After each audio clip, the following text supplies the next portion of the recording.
Magnus Cort Nielsen en jaune, Mads Pedersen en vert, Jonas Gregard Vesely à poids. Le Danemark est surreprésenté sur ce Paris-Nice. Bienvenue à toutes et à tous pour la 4e étape en ce 8 mars entre Saint-Amand-Montrond et la Loge des Gardes. Arrivée inédite sur les routes de Paris-Nice. Un passage par Saint-Pourçain sur Sioule, Vichy, la côte du Vernet en 3e catégorie.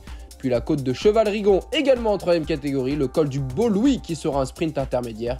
Et puis c'est arrivé à la Loge des Gardes, classé en première catégorie, plus de 1000 mètres d'altitude. Jonas Vesely, de nouveau échappé, lui qui n'en aura pas manqué une depuis le départ. La formation Emirates qui vient se positionner en tête de peloton avec Tim Wellens et Mikkel Bjerg. Il reste alors 41 km.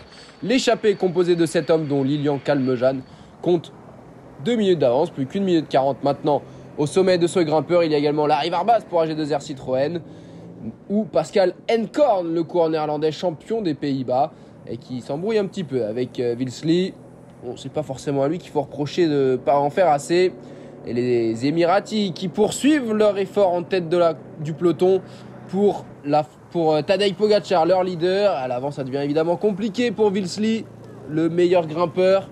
Lilian Kalmejane qui s'isole avec Anders Karset, un autre coureur Uno X, alors qu'à 15 km 500 du but, Michael Matthews en profite. Il y a le sprint intermédiaire et hop là, il vient sauter sur la ligne. Anders Karset pour prendre 6 secondes de bonification et Tadej Pogačar vient d'en prendre 2.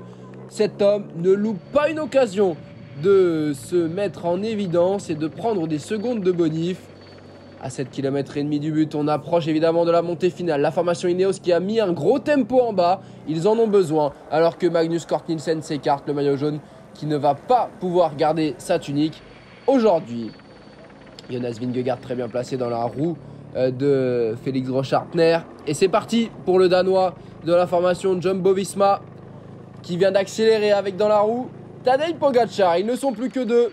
Regardez le reste des favoris qui se trouve à une dizaine de secondes. Pogačar qui sourit à la caméra, Vingegaard qui temporise et les deux qui sont repris. Et aussitôt le contre de David Gaudu, le petit prince de Bretagne qui se dresse sur les pédales et qui est parti. Le coureur de la Groupama FDJ qui a bien senti le coup. Et derrière c'est Pogačar qui va après quelques escarmouches d'autres coureurs. Pavel Sivakov en difficulté. Pogačar qui va distancer Vingegaard. Gino Madère et Yannis Aguirre étaient présents. Et Pogačar qui va reprendre Gaudu. Ils sont 2 en tête, le français et le slovène, c'est la flamme rouge. Ils vont sans doute se départager au sprint sur cette 4e étape au niveau de la Loge des Gardes. Alors que Vingegaard n'arrive pas à tenir la roue de Gino Madère. Oh, la craquante de Vingegaard aujourd'hui. Pogačar au sprint qui va ne faire qu'une bouchée de David Gaudu. La victoire pour Tadej Pogačar qui va faire coup double avec le maillot jaune. Il n'y avait pas photo aujourd'hui. Pogačar était le plus fort et David Gaudu, sans doute l'un des plus malins. Il est 2e à une petite seconde de Pogačar. Vingegaard va perdre pas mal de temps au final sur une arrivée relativement courte. Gino Madère à 34 secondes sur la ligne et qui prend 4 secondes de bonif au passage. Et c'est Aurélien Paré-Peintre pour AG2R qui est 4e et Kevin Vauquelin 5e. 3 Français dans les 5 premiers. Et devant Vingegaard, 6e. Et la 7e place de Romain Bardet.